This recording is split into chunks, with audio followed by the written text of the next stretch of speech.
Sagt der Rekanti, Parshas Mishpatim, and the Shalach quotes it in Parshas Mishpatim. I'm going to read it with you because he gives here a fundamental approach to learning. You may ask, since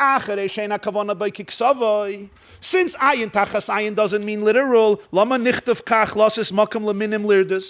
why was it written this way to allow heretics to misinterpret the text? The answer is, Chazal say there are 70 faces to Torah.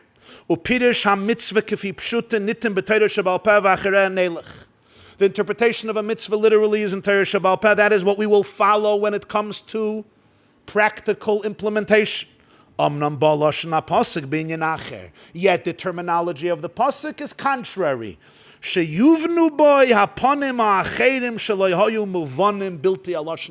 There's 70 faces to Torah. 69 faces you cannot capture in a verdict in court. The Torah writes it in a way you should understand all the faces of this concept, of this halach, of this law. Therefore, it will be written in a different way sometimes not. In order to the text lends itself to a full appreciation. And then the Rekanti says, Dugma l'davar, I'm going to give you one example. Ba'amrei tachasai, ayin tachasayin. Ha'em esu kefi ha'Kabbalah ke'achayvel b'chaveirei chayev b'chamish dvarim. The truth is, when you maim your friend, you have to pay 5 compensations. Amnam nichtav kach. So why did it say otherwise? L'soid gadol ma'oid. To teach a great secret. And here the Rekanti moves out from the sphere of nigla into the sphere of nister. Let's see what he says. Kvar amasti, I have already hinted to you. Kitzuras ha'adam kuloi be'ivara v'tavnisoi. Nasis al tzuras ha'adam ha'elyon. This line contains a lot, but let's just translate. The physique of a person, in all of his or her limbs and organs, reflects the physique of Adam Ha'elyon. Adam Ha'elyon is a term of Yecheskel. In Maaseh Merkava, he speaks about Adam Ha'elyon Sha'al HaKisei. The great man, the primordial man, the original man, Ha'adam Ha'elyon, the higher man on top of the throne. What is this concept? This is a classic, fundamental concept in Kabbalah, which in the Zohar and in the writings of the Arizal, all the writings of Kabbalah have taken on very significant meaning, and that is, very briefly, in terms of philosophy, philosophical works like the Rambam and others, there's no way for us to define God. There's no, therefore, way for us to have an intimate relationship with Hashem like you have with another person, because He shares none of my attributes, none of my qualities, right? I speak to you. There could be love, there could be upsetness, there's a relationship. You have needs, I have needs, etc. With God, who's completely undefined, the relationship only works one way. He can affect me, I can't affect Him. The Kabbalah introduced a new concept called Adam Ha'elyon. Adam Ha'elyon means the undefined God, Kivayachal, articulated within His infinity the structure of a human. The metaphysical structure of a human that they call the Esser spheres, the 10 spheres. There is Chachma, Bina, Das, Chesed. In other words, God defined within His infinity characteristics and attributes that are the source of our characteristics and attributes. And on that level, we have an intimate relationship. So when the Torah says Yad Hashem, the arm of God, Yad Chazak of Israel, the philosophers say, doesn't mean anything, the arm of God. It's just completely metaphoric. It's just a parable. We understand an arm as the means, the instrument you use in order to give a punch. So B'yad Chazaka means He affected Egypt in a way that if a person would do it, we could call it an arm. L'saber esoizen is just a completely remote metaphor.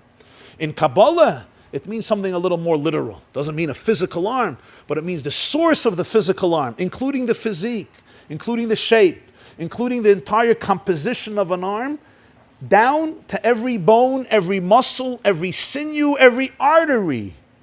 And the tissue originates in the spiritual realm, in what we call chesed roya yamina. Chesed is the right arm. Gvura droya smola, gvura is the left arm. Tiferes gufa, the torso. In other words, the entire physique of the human body is really an evolution from a transcendental body, from the divine, the way he defines himself within characteristics and attributes that then evolve into the structure of the human soul and the human body.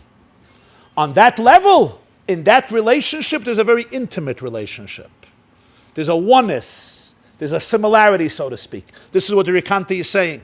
The physique of the human being, nasis al tsuras ha'adam elyon. V'hine, b'yois evrei ha'adam al kavanas habriya.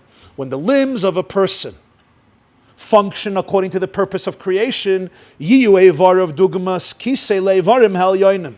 The limbs of the person will be like a throne, a mirror, a reflection of the higher limbs. In other words, when I'm looking at your body, I could see in your body a kisei. A throne is that which you sit on. It brings you down. So your body is like a kisei. It's a throne in which Eivarim Elyonim are expressed. It's a continuum of the Adam Elyon. It's the Rebbeinu Shaloilam's divine persona that is reflected through you. The person is a mirror of the divine because really that's who he is. That's who she is. Every limb reflects another divine component, and there could be complete intimacy. So I look at your body, what I'm seeing is a reflection of the Adam Elyon. And therefore, the person in his limbs adds koyach, strength, and a flow in the Eivarim of the Adam Elyon because they're connected to each other. Me'afisas ha'ayin. I don't know what he means with these two words. Literally, he means from the state of nothingness. Ubehepech, hepech. And with the opposite is the opposite, meaning when a person's limbs or organs are functioning in a way that is not according to the purpose of creation, so their true design is being compromised. When I'm living with these organs and limbs not according to their purpose, not according to their source, not according to their kavanas habriya, then who do I maim? I don't only maim the limbs and organs. It goes up. It's like a rope.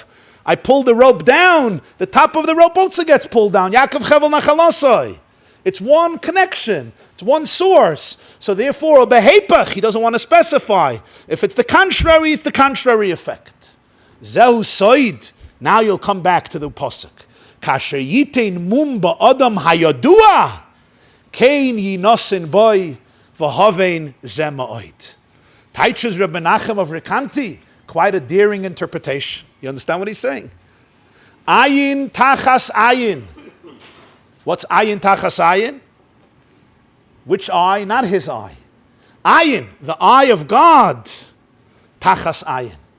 Because I violated, I compromised, I hurt, I maimed the eye of another person. So ayin, there's an eye that's lost. I didn't only affect the physical person. That's true, that's for sure. But there's something even much deeper. The physical eye is reflective of God's eye. And that ayin was hurt. That ayin was maimed. That ayin was damaged, so to speak. This has to be understood. That's kasheyitin mum ba'adam hayadua. When he makes a mum against the person, kain yinasin boy in him, in the source, it also gets damaged. This you should understand very well. Gam Rabbeinu Sa'adya gon zal kosa b'sefer emunas.